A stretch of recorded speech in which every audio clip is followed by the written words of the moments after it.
Maintenant, on a parlé de positionnement sur la Terre, sur une carte. Enfin, on a d'abord parlé la dernière fois sur le positionnement de la Terre sur la Terre en latitude, longitude. Après, on a vu comment on pouvait projeter ça sur une carte. On a vu les échelles. Là, on a vu le temps. Et maintenant, nous, en avion, on a une troisième dimension, c'est la hauteur, l'altitude. Là, on va parler un petit peu de comment on se cale en altitude. Donc, quand on avait fait les cours sur la météo, on avait vu que, en fonction de l'altitude, la pression atmosphérique, elle varie. Est-ce que vous vous rappelez de combien elle varie? Vous vous rappelez la règle de variation de la pression avec l'altitude? Est-ce qu'il y en a qui se rappellent? Ah, c'est difficile. Alors, on me dit, ouais. Donc, j'ai une réponse de Zéphyr dans le chat. Effectivement, quand on monte en altitude, quand on monte, on perd 1 hectopascal de pression tous les 28 pieds. Voilà, 1 hectopascal tous les 28 pieds. Par contre, j'en profite pour faire un petit rappel. On perd 2 degrés tous les 1000 pieds. Donc, on perd 1 hectopascal tous les 28 pieds. Alors, quand on fait le calcul un petit peu de tête, on arrondit à 30. On dit 1 hectopascal tous les 30 pieds, on va arrondir. Mais la règle exacte, c'est 1 hectopascal tous les 28 pieds. Et puis, donc ça veut dire quoi? Ça veut dire que, en fait, si je suis capable de mesurer la pression, et là, du coup, je suis capable de mesurer mon altitude. Puisque la pression varie en fonction de l'altitude. Donc, qu'est-ce que je vais faire, moi? Pour avoir... Alors, je vais effacer tout ce que je viens de mettre. Voilà. Donc, pour avoir mon altitude, je vais mesurer la pression. Tous les 28 pieds. Voilà. 1 hectopascal tous les 28 pieds. Par contre, j'en profite pour faire un petit rappel. On perd 2 degrés tous les 1000 pieds. Donc, on perd 1 hectopascal tous les 28 pieds. Alors, quand on fait le calcul un petit peu de tête, on arrondit à 30. On dit 1 hectopascal tous les 30 pieds, on va arrondir. Mais la règle exacte, c'est 1 hectopascal tous les 28 pieds. Et puis, donc ça veut dire quoi? Ça veut dire que, en fait, si je suis capable de mesurer la pression, et là, du coup, je suis capable de mesurer mon altitude. Puisque la pression varie en fonction de l'altitude. Donc, qu'est-ce que je vais faire, moi? Pour avoir... Alors, je vais effacer tout ce que je viens de mettre. Voilà. Donc, pour avoir mon altitude, je vais mesurer la pression. Le problème, c'est que la pression, elle n'est pas constante. En fonction de où je suis sur la Terre et en fonction de la météo, la pression, elle varie. Donc, comme la pression, elle varie, ça veut dire que ma référence pour pouvoir dire je suis au sol, elle change tous les jours. Et même, elle change dans la journée. Donc, comme ça change tout le temps, je vais enlever ça. Comme ça change tout le temps, moi, quand je me déplace à la surface de la Terre ou au cours de la journée, il faut tout le temps que je recale mon altimètre au nouveau QNH. Alors, QNH, ça veut dire quoi? QNH, en fait, ça ne veut rien dire. C'est pas un acronyme qui veut dire quelque chose. C'est juste un code. Ça s'appelle les codes Q, qui sont utilisés en aéronautique. Et le code QNH, ça veut dire que quand on nous dit, quand un contrôleur nous donne la pression QNH, ça veut dire quoi? Ça veut dire qu'il nous donne la pression du jour, du moment, en ce moment et à cet endroit-là, la pression atmosphérique au niveau de la mer. Quand on dit que l'on règle son altimètre au QNH, ça veut dire que l'on règle l'altimètre de façon à ce qu'il me donne mon altitude par rapport à la pression, il me donne mon altitude par rapport au niveau de la mer. Et donc, qu'est-ce que je dois faire, moi? Et bien, en fait, ça veut dire que chaque fois que je m'en vais, avant de décoller, chaque fois que je vais dans l'avion, eh bien, je recale l'altimètre pour qu'il me donne la bonne altitude. Donc, autrement dit, je recale la pression. Par exemple, si on suppose qu'aujourd'hui, la pression QNH, donc c'est la pression au niveau de la mer, aujourd'hui, c'est 1004 hectopascales. J'ai oublié de marquer l'unité, donc c'est 1004 hectopascales. Vous vous rappelez, l'atmosphère standard, c'est l'atmosphère qui correspond à la pression atmosphérique moyenne sur l'ensemble du globe sur une année. C'est combien, vous vous rappelez? La pression atmosphérique de l'atmosphère standard au niveau de la mer. Ce qu'on avait appelé l'atmosphère standard. Il y en a qui s'en rappellent. Ouais, 1013. Voilà. 1013, alors exactement, c'est 1013,25, mais je vous fais grâce des virgules. Voilà.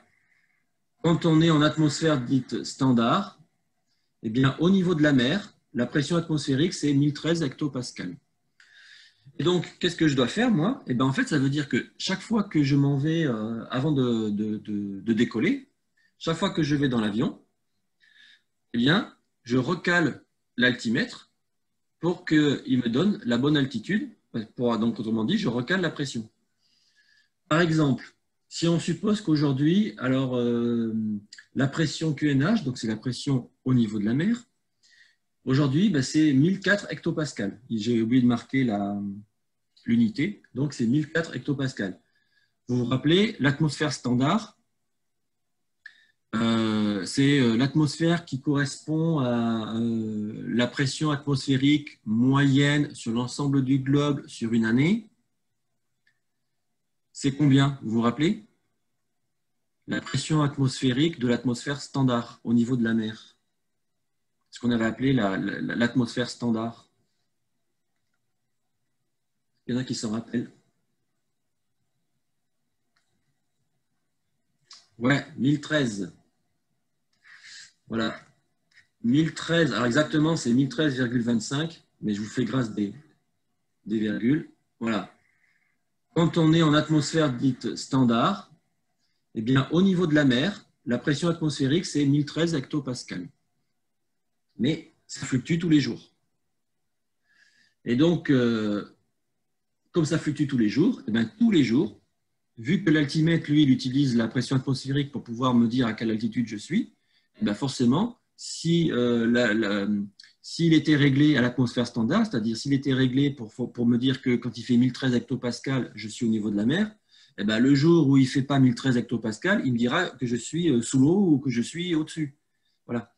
Donc, moi, je suis obligé à chaque fois de le régler pour pouvoir mettre exactement la pression atmosphérique qu'il fait au niveau de la mer pour qu'il me donne la bonne altitude où je suis.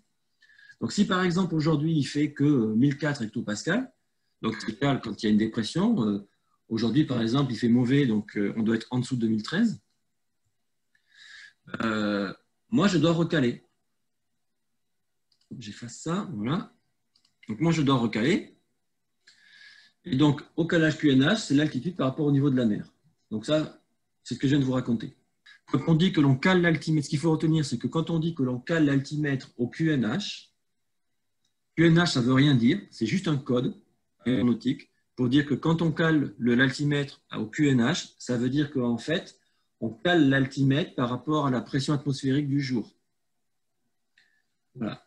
Quand on dit que l'on cale l'altimètre au calage 1013, là, ça veut dire que l'on cale l'altimètre par rapport à la pression de l'atmosphère standard. Et on appelle ça, on va passer ce qu'on appelle en altitude pression. Alors là, ça va être un petit peu, je vais vous expliquer comment ça s'utilise, mais retenez qu'il existe deux calages. On suppose que aujourd'hui, la pression au niveau de la mer, aujourd'hui, c'est 1004. À ce moment-là, si la pression du jour, c'est 1004, eh bien moi, si j'ai calé mon altimètre, effectivement au calage QNH, c'est-à-dire que j'ai fait en sorte que mon altimètre, il va me dire que quand la pression est égale à 1004, eh bien, il va me dire que je suis au niveau de la mer, il va me dire que je suis là. À ce moment-là, ça veut dire quoi? Ça veut dire que quand mon avion il vole, imaginons qu'il est là en haut, mon avion, il est en train de voler. Si j'ai bien réglé mon altimètre à la pression dite QNH, il va donc, du coup, ça veut dire quoi? Ça veut dire qu'il me donne mon altitude par rapport à la hauteur du niveau de la mer. Donc, quand on règle l'altimètre à la pression QNH, ça veut dire qu'on a réglé l'altimètre avec la pression du jour au niveau de la mer. Et donc, du coup, notre référence d'altitude, c'est le niveau de la mer. Et donc, si je suis en train de voler ici à cette altitude-là, par exemple, je suis à 1000 pieds, si je suis à 1000 pieds par rapport au niveau de la mer, et bien, du coup, comme j'ai calé mon altimètre par rapport au niveau de la mer, la pression qui est au niveau de la mer, et bien, vous voyez que mon altimètre, il me dit bien que je suis à 1000 pieds. J'ai bien la petite aiguille sur le 1, la grande sur le 0, ça veut dire 1000 pieds. Donc, mon altimètre, il me donne bien mon altitude par rapport à la mer. Par contre, si jamais je laisse mon altimètre réglé à la pression atmosphérique standard, c'est-à-dire 1013, voilà, je le mets à 1013, le problème cette fois, c'est que du coup, lui, il va me donner mon altitude par rapport à l'endroit où la pression atmosphérique serait à 1013 hectopascales. Rappelez-vous, la pression diminue quand on monte. Donc, ça veut dire aussi que la pression augmente quand on descend. Donc, ça veut dire que 1013, l'altitude où il fait 1013 hectopascales, c'est une altitude virtuelle qui est en dessous du niveau de la mer. Et ici, en dessous du niveau de la mer. Ça veut dire que là, mon avion, il vole toujours à 1000 pieds par rapport à la mer. Et bien là, par contre, il va me donner, si je le cale à 1013 hectopascales, comme l'altitude où il y a 1013 hectopascales est plus bas, et bien il va me donner du coup mon altitude par rapport à toute cette hauteur-là. D'accord? Donc du coup, ben, il va me dire que je suis par exemple à 1200, voilà, et là il va me dire que je suis à 1250 pieds. C'est vrai, je suis à 1250 pieds par rapport à l'endroit où il fait 1013 hectopascales, puisque j'ai réglé mon altimètre, je l'ai calé à 1013 hectopascales. Sauf que cette ligne 1013 hectopascales, elle est sous le niveau de la mer. Ce qui fait que si jamais j'utilise ce calage-là alors que je vole bas, et bien en fait, je me trompe par rapport au niveau de la mer, je me trompe de 250 pieds. Donc, pour voler, quand on vole dans les basses altitudes, on utilise toujours le calage QNH, parce que le calage QNH, lui, nous donne la bonne altitude par rapport au niveau de la mer.